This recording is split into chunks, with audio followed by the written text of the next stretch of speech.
Now, today's top stories and Power of 5 weather from News 5. Sponsored by Akron Children's Hospital. Good Sunday morning, Northeast Ohio, on this 10th day of April. First votes were cast this week in the Ohio primary.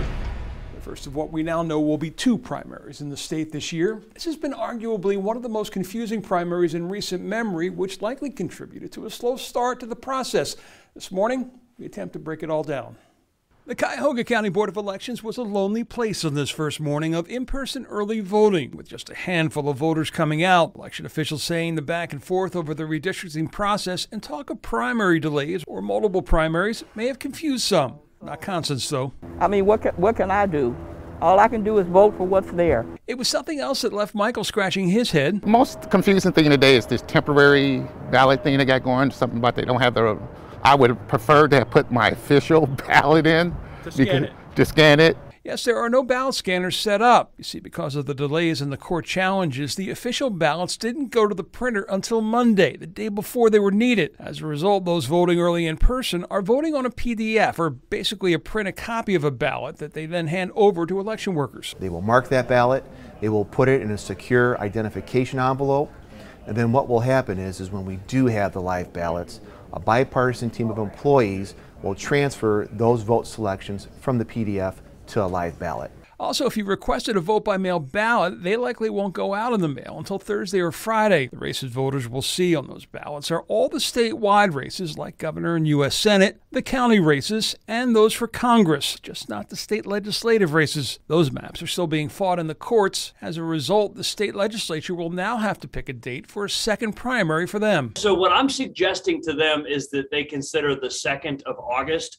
That is a date that the boards of elections normally use as a special election date. That would allow us enough time to finish one election, and then we would start to prepare for the next election, and that would time out to being August 2nd. Still, whether you vote early in person, by mail, or May 3rd is your choice, says Michael, so long as you vote. I'm a veteran, so I believe in voting. I don't care about your political beliefs. I just believe everybody should vote. If you want to show you're a great American, go vote. Awesome advice for sure. And again, if you've requested a vote-by-mail ballot, that is the main reason why you haven't seen it yet, but it is coming. I say the main reason because another reason might be because you failed to check whether you wanted a Democrat or Republican ballot. Several hundred requests have been denied right here in Cuyahoga County because of that mistake, which also highlights another anomaly about voting in Ohio.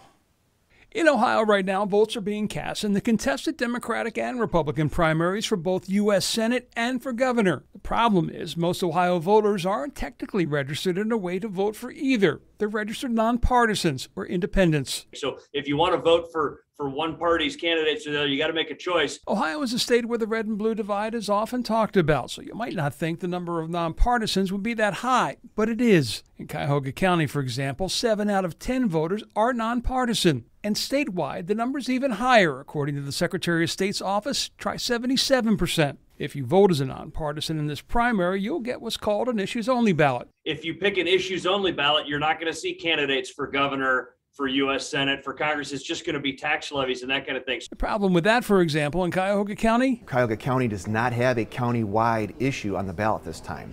So because of that, most jurisdictions will only have a Democrat or Republican ballot available for them. The good news is in Ohio, our primaries are partially open. That means if you are a nonpartisan and want to vote in one of the primaries, there's no paperwork to fill out. You just simply request the ballot you want. So they can choose a Democratic or Republican ballot, regardless of what their party currently is or if they are unaffiliated. It also means a Republican can opt to vote in the Democratic primary or vice versa, something LaRose said he's familiar with. I'll give you an example. My mom is a Democrat, but I think that she's going to request a Republican ballot so she can vote for me, and that's something I'm proud of her doing.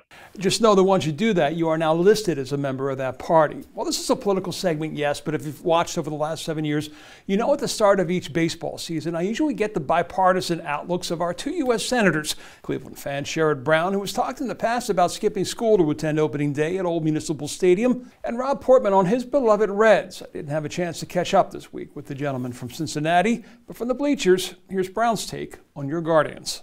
As a guy whose email address is Damn Yankees, who grew up, if I could say, on the air, hating that team and loving Cleveland baseball all these years, and remembering Sam McDowell and Vic Davalillo and Louis Tiant and some lesser lights like Gomer Hodges and others.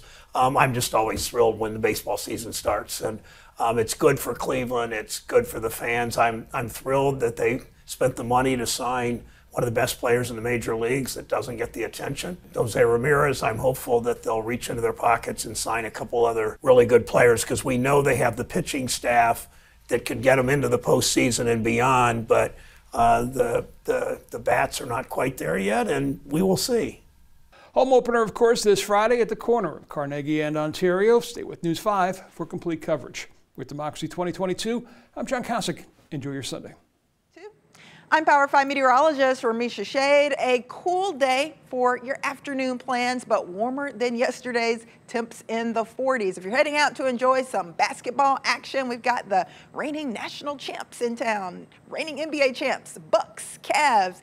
3:30 p.m. out at Rocket Mortgage Fieldhouse. Temperatures in the low 50s. Lots of sunshine. So a beautiful day out there.